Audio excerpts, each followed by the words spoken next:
எல்லாம் பறக்காது கறி குருவி நாடாது பல நாட்டு சீமையில சிட்டு பறக்காது சிறு குருவி ஆண்டார் சில கால மலை கடலும் பேர் விலங்கு அன்னர் இருந்தார் சில கால இருகடலே தர்மபத்தினி தாமரையும் குணடையா சுவாமியானவர்களும் மாமனுடைய இல்லத்திலேதானே அன்னமாரி இருவாதி பேர்களுக்கும் முத்தாய் பவலாயைத்தானே கல்யாணம் செய்தார்கள். கல்யாணம் செய்துதான் முடித்துவிட்டு மூத்த மகனுக்குத்தானே போலமுடி பட்டம் பெரிய பட்டத்தை சூடிவிடலாம் என்று சொல்லி பொன்னாம்பல சாமிக்குத்தான் பட்டத்தை சூடினார் நேற்றைய தினத்திலே சுவாமிகளே. இன்றைய தினத்திலேதானே குணடையா சுவாமியோ சோழவள நாட்டுக்கு சென்று கப்பம் கட்டிவிட்டு வந்து வயதாயித்தான மாண்டு மறியக்கூடிய காண்டம் நடக்கின்றது. அனைவரும் அமைதியாக இருந்து கதையானதை கேட்கும்படியாக தாழ்ந்த வணக்கத்துடன் கேட்டுக்கொண்டு கதை ஆரம்பம் செய்ய போகிறோம் சாமிகளே. பெண்ணாவது அமர என்னங்க சோழவள நாட்டுக்கு கொண்டு போய் கப்பம் கட்ட போகணும். அதுக்கு உண்டானதெல்லாம் எடுத்து வச்சுட்டியா? நீங்க தான் பொழுதாடவே சொன்னீங்க. நான் நல்லா எடுத்து மஞ்சள் முடுப்புல முடிஞ்சு வச்சிருக்கிறேனுங்க. நீங்க பயணம் வச்சா சரி. சாப்பிட்டு போறீங்களா? புளி சாப்பாடு கட்டினியா? இருங்க கட்டிட்டாரு. சாப்பாடு வேணும் மன்னவர்க்கு வேணும் மங்கை வெண்ணை தாமரை என்ன வேதம் கட்டுறார சாதங்காடு அன்னேரோ காதோ பாயனத்துக்கு கண்ணன கண்ணாடிய அந்த கவளப்பு மணிய ஆமா அந்த கட்சி சோறு கட்டுறாங்கோ ஆனந்தோரஞ்சிதம் கதை குப்பாயானத்துக்கு கண்ணே கண்மணியே அங்கமல கண்மணியே கட்டி சதங்கட்டி வச்சால் அனந்தேர சீதம்பே பாயனத்துக்கு கண்ணன கண்மணிய அந்த கவளப்பு மணி ஆமா அங்க புளிச்சோறு கட்டுறாங்க ஆனந்தோரஞ்சிதம் புகையும்பாயானத்துக்கு கண்ணே கண்மணியே ஏங்கமல கண்மணியே புளிச்சாலும் கட்டி வச்சால் அனந்தேர சீதம்பே மன்னவர்க்கு வேணும் கண்ணே கண்மணிய ஆமா வளர்ப்பு மணிய அங்க மகமேயூடோ கட்டுறார ஆனந்தோரஞ்சிதம் மன்னோவர்க்கு வேணும் என்ன கண்ணே கண்மணியே ஏங்காமல கண்மணியே அந்த மங்கை வெண்ண சமைச்சு வச்சா அனந்தேர சீதம்பே அங்க மன்னவர்க்கு வேணும் மகமையோட சாதம் கட்டி போகும் பயணத்துக்கு தாமர புளிச்சோறு கட்டி வச்சு பயணத்துக்கு மன்னவர்க்கு கட்டிச்சாதோ கட்டி வச்ச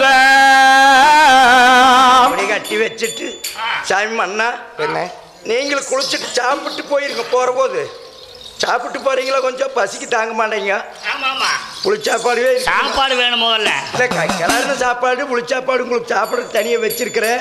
அப்புறம் பொழுதோடவே அமுது ஊற்றி வச்சிருக்கிற தயிர் இல்ல சாப்பாடும் தானுங்க. புளிச்சாப்பாடுக்கு தயிர் போட்டு நீங்க தயிர் இல்லாம சாப்பிட மாட்டீங்க. 2 புரோட்டா சாப்பிடுறது இன்னும் பசி இல்லை. ஆமாங்க அது எப்பவுமே நல்லது பார்த்துக்குங்க.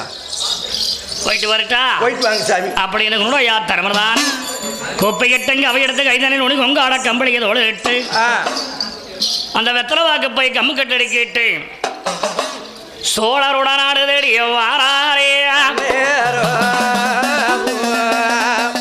தன்னல் நானே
சோங்க விட்டு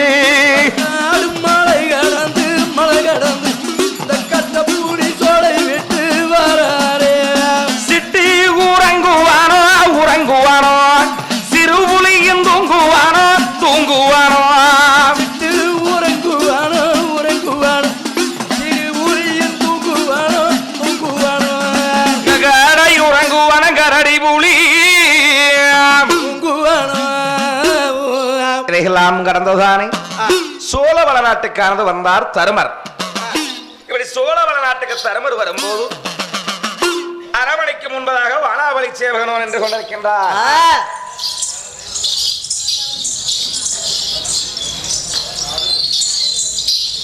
யாருப்பா அது? வளநாட்டு தருமர் வந்திருக்கிற வளநாடு தருமர் குணடையா சுவாமி வந்திருக்கிறனப்பா. வாங்க சாமி, வாங்க வாங்க வாங்க. எப்படி சோழ மன்னன் அரமனையில் இருக்கிறாங்களா? அரமனையில் தான் சும்மாசனத்தில் வந்திருக்கிறாங்க சாமி. அப்படியா? ஆமாங்க. சீக்கிரமாக சாமி நான் வந்திருக்கிறதாக சோழ மன்னனுக்கு தெரியப்படுத்த வேணுமே. அப்படியே ஆகட்டும். அப்படி என்று சொல்லி காவலாளி போய் சோழராசர் இடத்துல சொல்லும் போது குணடையா தருமரை உள்ளே வருவதற்காக அனுமதி உத்தரவிட்டார்கள். சரி. அப்போ காவலாளி ஓடி வந்து ஆமாம் சாமி தருமரே உங்களை உள்ள வரவுக்கு உத்தரவிட்டிருக்கிறார். அப்படியா? சரி, நான் பார்த்துட்டு வருகின்றேன். அப்படியா என்று சொல்லித்தான் சாமியார் கட்டொளப்பை தைரமுட்டி கந்தாயப்பனமெல்லாம் எடுத்துக்கொண்டு சோழ மன்னனுடைய அரமனைக்குள்ளே வந்தார். என்னதான நாமல் காராள குலமாக இருந்தாலும் நம்ம சிற்றரசாகத்தான் ஆட்சி பரிவாளம் செய்தோம். சோழ மன்னனோ பேரரசாகத்தான் ஆட்சி பரிவாளம் செய்து கொண்டிருக்கின்றார். சரணம் என்ன சாச்சேந்திருமுடியை நான் முக்கால் வளங்கள் வந்து முடி வணங்கியே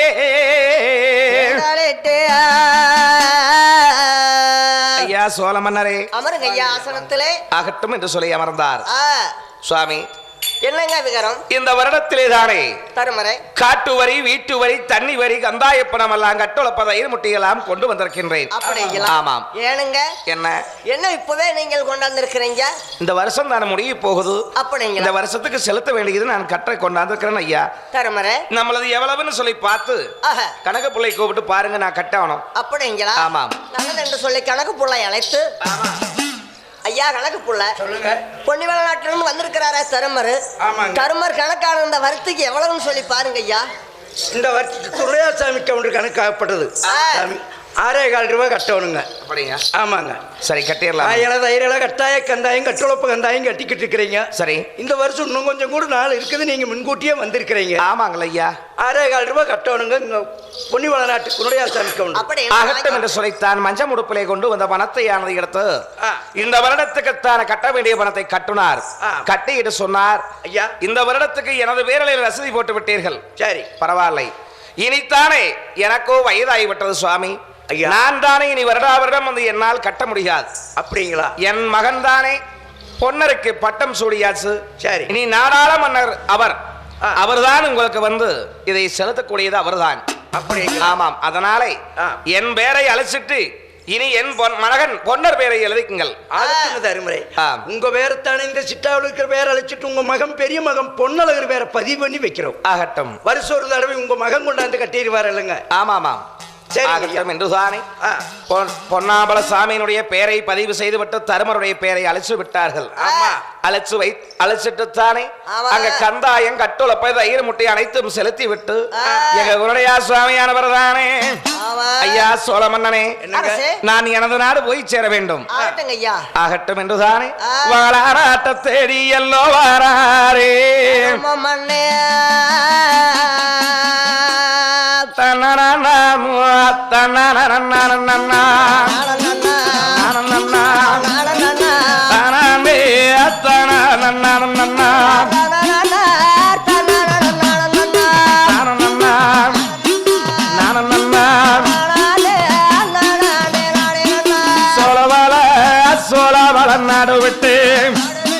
நாடு விட்டு